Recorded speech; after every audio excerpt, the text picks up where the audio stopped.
Totoo palang babaguhin ka ng sama ng loob hanggang sa mawalan ka na ng gana at pakialam sa kanila. Minsan, pain changes you in ways you never imagined. Yung tipong dati, ikaw yung laging nagka-care, laging nandyan para sa kanila. Pero dumating yung point na parang naubos ka na. Hindi dahil ayaw mo na, pero kasi napagod ka na sa paulit-ulit na sakit.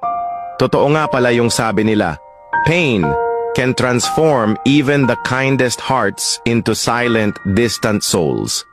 Hirap magpanggap na okay ka pa rin, pero deep inside, parang gusto mo na lang mag-let go ng lahat.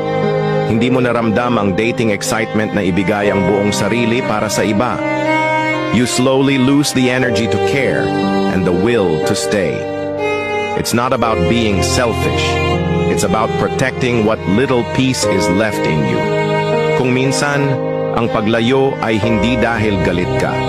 It's simply because you're choosing yourself for once. Sa dulo, you realize that walking away doesn't mean you love them any less.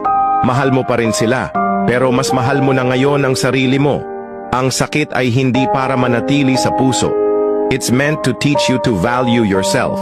At kung sino man ang tunay na nagmamahal sa'yo, they will understand why you needed to let go. Remember, it's okay to choose you.